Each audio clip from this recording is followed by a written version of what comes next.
আসসালামু আলাইকুম। অপরাহ্নের আজকের ক্লাসে সকলকে স্বাগতম। আজকের ক্লাসটি মূলত হচ্ছে এই বছর 2024-25 শিক্ষাবর্ষে যারা বিভিন্ন ভর্তি পরীক্ষা অংশগ্রহণ করেছো কিন্তু এখনও মনের মতো কোনো সাবজেক্ট পাওনি, আজকের ভিডিওটা মূলত তাদের জন্যই। তো আজকের ভিডিওতে আমরা জিএসটি ভর্তি প্রক্রিয়া নিয়ে কথা বলবো এবং যারা এখনও কোথাও চান্স পাওনি তাদের এই মুহূর্তে করণীয় কী করলে তুমি একটি সিট নিশ্চিত করতে পারো বা কোন কোন টপিকগুলো পড়তে পারবা, এগুলো নিয়ে আমরা আজকে কথা বলবো। তো আর কথা না বাড়িয়ে আজকের ক্লাসে শুরু করা যাক। সর্বপ্রথমেই হচ্ছে মনে করো তুমি এখনও অনেকগুলো ভর্তি পরীক্ষায় অংশগ্রহণ করছো কিন্তু সাবজেক্ট পাওনি বা হচ্ছে মনের মতো সাবজেক্ট পাওনি। তো এই মুহূর্তে আসলে বাস্তব কথা হচ্ছে তুমি আসলেই অনেক হতাশ। তো এই মুহূর্তে তোমার করণীয় কি, আমি যদি এটা বলতে চাই তাহলে প্রথম কাজ হচ্ছে তোমার হতাশা থেকে বের হয়ে আসতে হবে। দেখো, still you have an opportunity, তোমার হাতে এখনও অনেক সুযোগ আছে। তো তুমি যদি এই সময়টাকে কাজে লাগাইতে পারো তো এখনও তোমার হাতে ভালো সুযোগ আছে, তুমি ভালো একটা ইউনিভার্সিটিতে ভালো একটা সাবজেক্টে পড়ালেখা করতে পারবা। সো তোমার হতাশা থেকে বের হয়ে আসতে হবে। যা হয়ে গেছে সেটা বাদ। মনে করো তোমার ঢাকা ইউনিভার্সিটিতে পড়ার ইচ্ছা ছিল, ঢাকা ইউনিভার্সিটিতে হয় নাই, বা বুয়েটে পড়ার ইচ্ছা ছিল, বুয়েটে হয় নাই। সো এখন যদি তুমি সেগুলো নিয়ে হতাশ থাকো তাহলে তোমার সামনে যে সুযোগগুলো আছে এগুলোও নষ্ট হবে। সো ওইগুলো নিয়ে আর এখন হতাশার কিছু নেই। যা হওয়ার না সেটা হয় নাই, সামনে যেটা আছে তুমি সেটার দিকে নজর দাও। সো অনেকের মধ্যে মনে প্রশ্ন আসতে পারে, ভাই ঢাকা ইউনিভার্সিটি বা বুয়েট এরা তো দেশের সেরা ইউনিভার্সিটি, আমি জিএসটিতে কি পড়ে কিছু করতে পারবো কি না। এখন দেখো, একটা মানে তুমি যদি ক্যাপাবেল হও তাহলে তুমি যে কোনো জায়গা থেকে পড়ে একটা ভালো কিছু করতে পারো। এটাতে তোমার ঢাকা ইউনিভার্সিটিতে পড়তে হবে বা বুয়েটেই পড়তে হবে বা অনেক ভালো জায়গায় পড়তে হবে এরকম কিছু নেই। তুমি যদি নিজের উপর যদি বিশ্বাস থাকে তুমি যে কোনো একটা বিশ্ববিদ্যালয়ে পড়ে যে কোনো একটা সাবজেক্টে পড়েই ভালো কিছু করতে পারবা। সো এখনও সুযোগ আছে, এই সুযোগটাকে কাজে লাগাও। আর হচ্ছে জিএসটির ভিতরেও অনেক ভালো ভালো ইউনিভার্সিটি আছে যেগুলোতে কোনো সেশন জট নেই বা ল্যাব ফ্যাসিলিটিস অনেক ভালো ভালো ভালো সাবজেক্ট আছে। সো তুমি যদি এটাকে কাজে লাগাইতে পারো এটা অবশ্যই তোমার ক্যারিয়ারের জন্য ভালো। আমরা জিএসটি ভর্তি প্রক্রিয়া নিয়ে একটু কথা বলি। প্রথমে হচ্ছে পরীক্ষা পদ্ধতি নিয়ে যদি আমরা একটু কথা বলি, জিএসটির আমরা এই ইউনিট নিয়ে কথা বলছি। সো এই ইউনিটে হচ্ছে তোমার টোটাল 100 মার্কসের পরীক্ষা অংশগ্রহণ করতে হবে। টোটাল 100 মার্কের পরীক্ষা অংশগ্রহণ করতে হবে। আর 100 মার্কের জন্য তোমার টোটাল 4 সাবজেক্টে ভর্তি পরীক্ষা অংশগ্রহণ করতে হবে আর কি। তো 4 সাবজেক্ট যদি আমরা একটু ভাগে ভাগে বলি, প্রথমে হচ্ছে ফিজিক্স, মনে করো ফিজিক্স কেমিস্ট্রি, এই দুইটা হচ্ছে তোমার must. Physics chemistry must answer করতে হবে, অ্যান্সার করতেই হবে। আর থাকলো হচ্ছে তোমার ফিজিক্স কেমিস্ট্রি, আর হচ্ছে তোমার ম্যাথ মানে হায়ার ম্যাথ, আর হচ্ছে বায়োলজি, আর হচ্ছে বাংলা, আর হচ্ছে ইংলিশ। এখন দেখো, তুমি হচ্ছে এই দুইটা থেকে মানে হায়ার ম্যাথ আর বায়োলজি থেকে যে কোনো একটা উত্তর করবা, বা তুমি চাইলে দুইটাই উত্তর করতে পারো, মিনিমাম একটা অথবা দুইটা। সো তো কেউ যদি হায়ার ম্যাথ আর বায়োলজি দুইটাই উত্তর করে ভালো, তাহলে এখানে হবে হায়ার ম্যাথ এবং বায়োলজি, তাহলে টোটাল 4টা physics chemistry higher math biology. But কেউ যদি চায় এই দুইটা থেকে আমি যে কোনো একটা উত্তর করব, সেক্ষেত্রে তুমি যদি এইখান থেকে একটা উত্তর করো তাহলে তোমার 4টা পূরণ করতে হইলে এই যে বাংলা বা ইংরেজি এইখান থেকে যে কোনো একটাকে উত্তর করতে হবে। সো আমরা জেনারেলি যদি হায়ার ম্যাথ আর হচ্ছে বায়োলজি ধরে নেই তাহলে তোমার টোটাল এই 4টা সাবজেক্ট। সো এখানে 25 করে, তো মানে 4টা সাবজেক্টে 25 করে টোটাল 100 মার্কের পরীক্ষা অনুষ্ঠিত হবে। আর এখানে অনেকের কনফিউশন থাকে, ভাই আমার তো 4 সাবজেক্ট এটা ছিল, আমার 4 সাবজেক্ট বায়োলজি ছিল, সো আমি কি এখানে বায়োলজি ছাড়তে পারবো কি না। হ্যাঁ, তোমার এখানে 4 সাবজেক্ট কোনো ম্যাটার না। তুমি হায়ার ম্যাথ বা বায়োলজি থেকে যদি তোমার ইচ্ছা করে যে কোনো একটা ছাড়তে পারবা। আর তুমি যদি তোমার ইচ্ছা থাকে যদি তুমি 4টাই দাগাবা, হ্যাঁ 4টাই দাগাবা, কোনো সমস্যা নেই। বাট প্রবলেম হচ্ছে তুমি যদি হায়ার ম্যাথ ছেড়ে দাও সেক্ষেত্রে ইঞ্জিনিয়ারিং সাবজেক্টগুলো পাবে না। তোমাকে বিভিন্ন বিশ্ববিদ্যালয়ে যখন ভর্তি সার্কুলার দিবে তখন বলে দিবে যে হায়ার ম্যাথে এত পেতে হবে বা হায়ার ম্যাথ উত্তর করতে হবে, এই রিলেটেড রিকোয়ারমেন্ট ওরা চাবে। সো যদি তুমি হায়ার ম্যাথ উত্তর না করো ইঞ্জিনিয়ারিং সাবজেক্টগুলো পাবে না, আর যদি বায়োলজি উত্তর না করো বায়োলজিক্যাল সাবজেক্টগুলো পাবে না। সো সকল সাবজেক্টের জন্য এলিজিবল হইতে হলে তোমার ফিজিক্স, কেমিস্ট্রি, হায়ার ম্যাথ এবং বায়োলজি এই চারটা উত্তর করা বেটার। বাট কারো যদি মনে করো হায়ার ম্যাথে অবস্থা মানে খুবই খারাপ হয় বা বায়োলজিতে অবস্থা খুবই খারাপ হয়, সো তার জন্য ওইখান থেকে যে কোনো একটা সেরে বাংলা বা ইংরেজি দাগানো বেটার। সো এটা তুমি দেখবা তুমি কোনটা দাগাইলে ভালো মার্কস উঠাইতে পারবা সেটা আগে দাগাবা, সাবজেক্টের দিকে পরে তুমি যেটা হচ্ছে দাগাইলে তোমার মনে হবে যে আমি বেশি মার্কস তুলতে পারবো তুমি সেটা দাগাবে। তো এটা হচ্ছে পরীক্ষা পদ্ধতি ছিল। আর পরীক্ষাটা হচ্ছে 1 ঘন্টা অনুষ্ঠিত হবে এমসিকিউ পদ্ধতিতে, এখানে কেন কোনো ক্যালকুলেটর ইউজ করতে পারবে না। তো পরীক্ষা পদ্ধতি গেল। এরপরে যদি আমরা দেখি প্রশ্ন কেমন হবে, জিএসটির প্রশ্নটা কেমন হবে। দেখো জিএসটি হচ্ছে মানে জিএসটি ভর্তি প্রক্রিয়া শুরু হয়েছে 2020-21 শিক্ষাবর্ষ থেকে। সো এই পর্যন্ত জিএসটির 4টা পরীক্ষা অনুষ্ঠিত হয়েছে, মানে 20 সালের এইচএসসি থেকে 23 সালে এইচএসসি পর্যন্ত 20, 21, 22, 23 অলরেডি 4টা পরীক্ষা অনুষ্ঠিত হয়েছে। আর তোমরা এবার হচ্ছে 2024 সালের পরীক্ষার্থী এবার অংশগ্রহণ করবে। সো আমরা যদি 4টার অ্যানালাইসিস করি, প্রথমবারের প্রশ্ন মোটামুটি ভালোই কঠিন হয়, মানে 2020 সালের প্রশ্নটা 20-21 শিক্ষাবর্ষে যে প্রশ্নটা ওইটা বলা যায় হার্ড, ওইটাকে মোটামুটি হার্ড বলা যায়, কারণ প্রথমবার অনেকেই বুঝতে পারে নাই যে জিএসটি প্রশ্ন প্যাটার্ন কেমন হবে, 1 ঘন্টায় 100টা এমসিকিউ এটা কেমন হবে আসলে। সো সেই হিসাবে এটাকে হার্ড বলা যায়। তুমি এখন যদি ওইটার সমাধান করো তোমার কাছে মনে হবে ইজি, বাট পরীক্ষার হলে সলভ করা মোটামুটি ভালোই টাফ ছিল। আর 20-21 হবে, এটা 20-21 মোটামুটি হার্ড বলা যায়। তারপরে আসা হচ্ছে 2021-22 মোটামুটি হচ্ছে এটা ইজি ছিল 4 বছরের ভিতরে। এইটা হচ্ছে সব থেকে ইজি প্রশ্ন ছিল 2021-22। এরপরে যদি আমি বলি 2022-23 এইখানে মোটামুটি স্ট্যান্ডার্ড লেভেলের প্রশ্ন, আমি এইখানে প্রশ্নটাকে স্ট্যান্ডার্ড বলতে পারি। সো আর হচ্ছে তোমার 2023-24 এইটা হচ্ছে প্রশ্নটা আবার মোটামুটি বলা যায় এটা হার্ড, এইখানে কাটমার্কস অনেক কম মানে অনেক কমে হয়েছিল।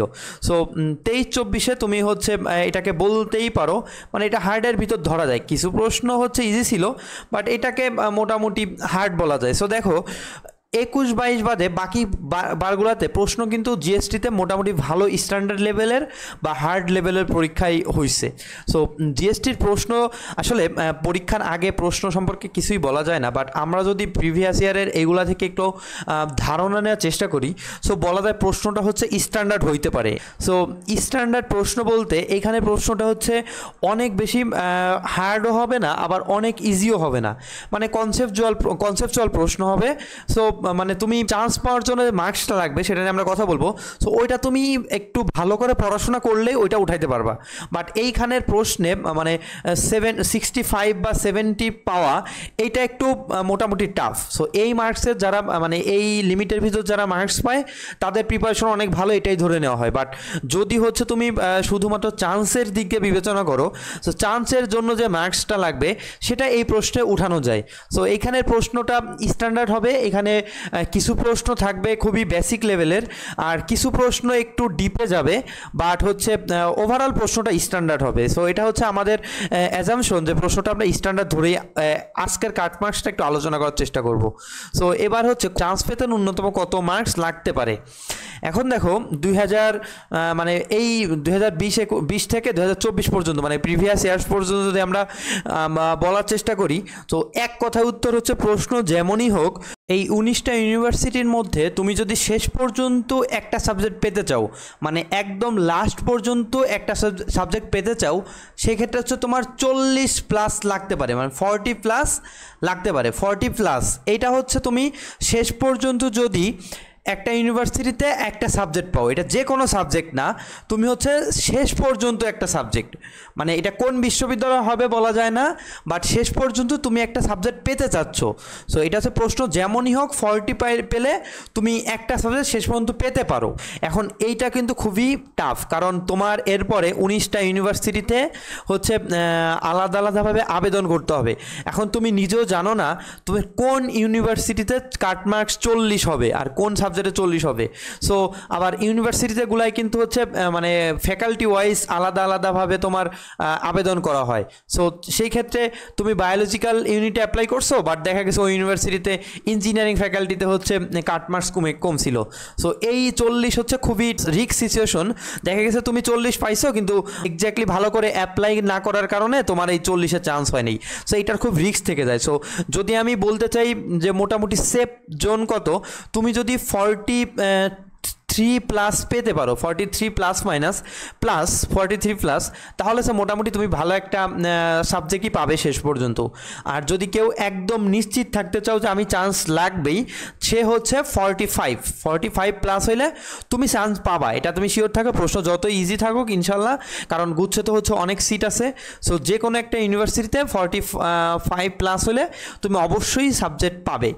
এবার হচ্ছে যারা ভালো সাবজেক্ট পেতে চাচ্ছ বা গুচ্ছের ভিতর মানে এখনে গুচ্ছে যে ইউনিভার্সিটিগুলো আছে এদের ভিতর যেগুলো টপ আছে সেই টপগুলোর ভিতরে হচ্ছে তুমি যেগুলো মানে টপ সাবজেক্ট পেতে চাও, সেই জন্য আমরা যদি বলি যেমন এবারের গুচ্ছে যারা যে ভালো ইউনিভার্সিটিগুলো আছে সেই দিক দিয়ে যশোর বিজ্ঞান প্রযুক্তি বিশ্ববিদ্যালয় হইতে পারে, বা হচ্ছে নোয়াখালী বিজ্ঞান প্রযুক্তি বা ইসলামিক ইউনিভার্সিটি, মানে এই লেভেলের বা এদের এই যে পুরাতন ইউনিভার্সিটি যেগুলো আছে, সো এদের থেকে যদি তুমি একটা যে ভালো সাবজেক্ট পেতে চাও, সে ইঞ্জিনিয়ারিং হতে পারে বা ফার্মেসি হতে পারে, সো এইটার জন্য যদি তুমি 50+ রাখতে পারো মোটামুটি ভালো। 50+ রাখতে পারলে মোটামুটি ভালো একটা পসিবিলিটি আছে স্ট্যান্ডার্ড প্রশ্নে। বাট যদি তোমার প্রশ্নটা ইজি হয়ে যায়, 2021-22 শিক্ষাবর্ষে কিন্তু এই কাট মার্কসটা অনেক বেশি হয়ে গেছিলো। সেই ক্ষেত্রে আমি 2021-22 শিক্ষাবর্ষের কথা যদি আমি বলি, 2021-22 শিক্ষাবর্ষের কথা যদি আমি বলি, মানে আমাদের জাস্টেই এইবার ইঞ্জিনিয়ারিংয়ের কাট মার্কস মোটামুটি হচ্ছে 57+ চলে গেছিলো, মানে 57 চলে গেছিলো। সো এটা হচ্ছে ইজি প্রশ্নের জন্য। বাট এর বাকি ইয়ারগুলোতে দেখা গেছে 50± পেলেই তুমি হচ্ছে একটা ইঞ্জিনিয়ারিং পাবা, ইঞ্জিনিয়ারিং পাওয়ার পসিবিলিটি থাকে। সো প্রশ্ন যদি হচ্ছে ইজি হয় সেক্ষেত্রে এই মার্কসটা বাড়বে, এই মার্কসটা বেড়ে 55 বা 56-7 এই আশেপাশে যেতে পারে।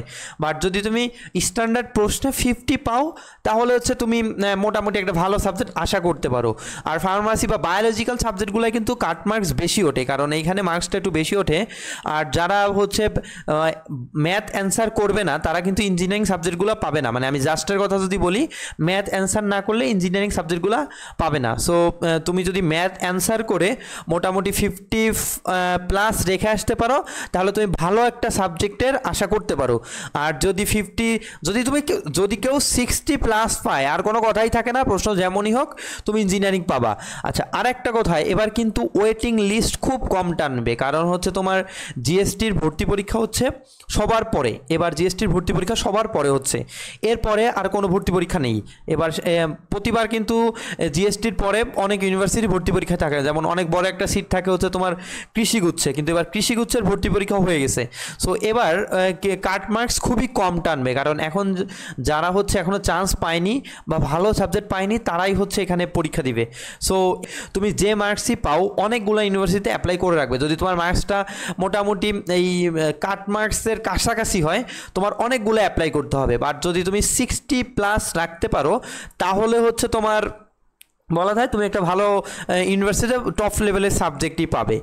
তো এটাই ছিল হচ্ছে কাট মার্কস নিয়ে। তো এবার যদি আমরা একটু প্রিপারেশন নিয়ে কথা বলি, দেখো আমরা হচ্ছে আমরা বলছিলাম তোমাদের জন্য জিএসটি নিয়ে ভিডিও দিব, কিন্তু হচ্ছে তোমাদের রাজশাহীতে পরীক্ষা ছিল বা অন্যান্য পরীক্ষাগুলো ছিল, এই জন্য আমরা এখনও কোনো ভিডিও আপলোড করিনি। এখন তো তোমাদের সকল ভর্তি পরীক্ষা শেষ, সামনে শুধুমাত্র জিএসটি আছে।